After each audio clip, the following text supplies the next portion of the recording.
Some places hold more than just memories. They whisper, they call, they reach beyond the grave. In the dusty attic of an old family home, Margaret Reeves uncovers a forgotten relic from her pasta radio that should have remained silent.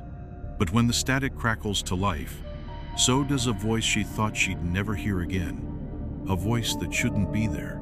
Is it love reaching from beyond, or something far more sinister? What happens next will chill you to your core.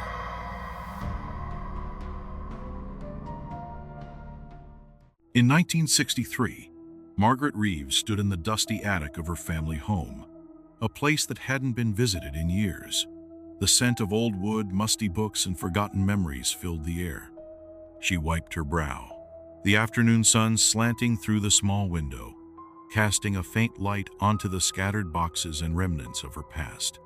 This attic held nothing but memories, now things she hadn't thought about in decades. Margaret had recently lost her husband, Harold, after a long and illness-ridden year. The loneliness in the house had begun to seep into every crevice, clinging to the walls like an unwelcome guest. As she sorted through old belongings, Margaret couldn't help but feel an overwhelming sense of nostalgia, the weight of grief pressing down on her heart. Her fingers brushed the edge of an old cardboard box, its top slightly open. Inside, nestled amongst yellowed newspapers and other odds and ends, she found something unexpected: an old transistor radio. It was a relic from the past, a model she and Harold used to listen to together, their voices barely audible through the crackling static, especially during the cold nights they spent curled up on the couch. Margaret smiled wistfully, running her fingers over the smooth metal surface. It had been years since she last saw this radio. She picked it up, her heart heavy with memories. Harold had always loved it, tinkering with it to get the best reception, even though the static would always return. She placed the radio carefully on the attic floor, dusting off its surface before trying to switch it on. Nothing. She tried again, pressing the power button a few more times with no result. The radio was dead. Like everything else in the house, the things she couldn't seem to fix. For a moment, Margaret felt a pang of longing for Harold's presence. She could almost hear his voice in her mind, teasing her about her lack of tech skills. She placed the radio back in the box, ready to leave the attic, and returned to her solitude downstairs. But as she turned away, a strange noise broke the silence. Crackle. Margaret froze. The static from the radio buzzed, faint at first, but then louder. She turned back, her pulse quickening. The radio was on. She hadn't plugged it in.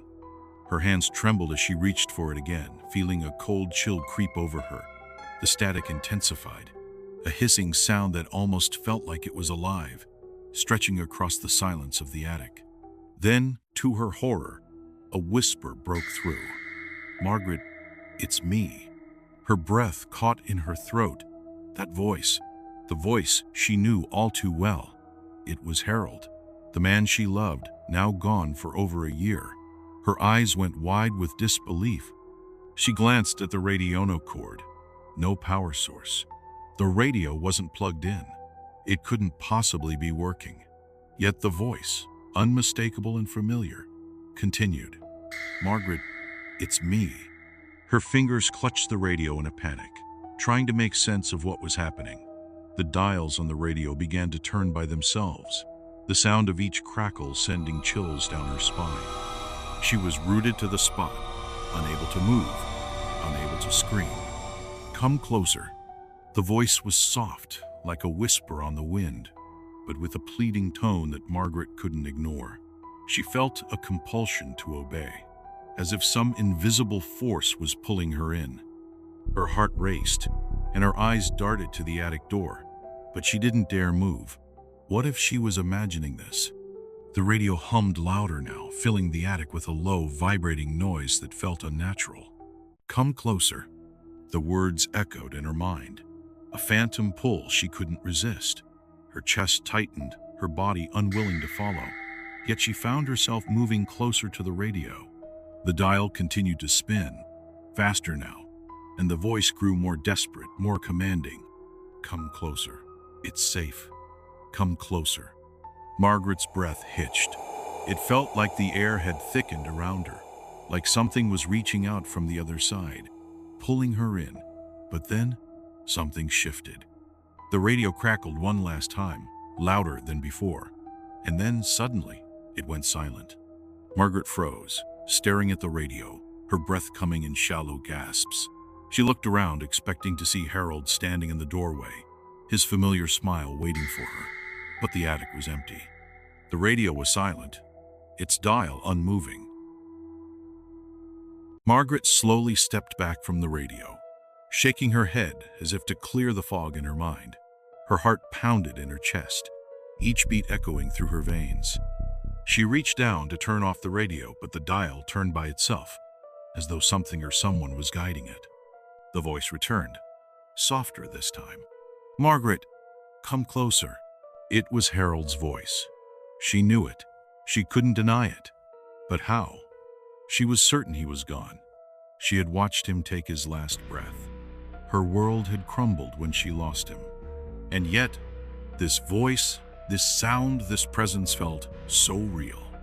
She stared at the radio. Her mind raced. Could it be a trick? Some kind of prank?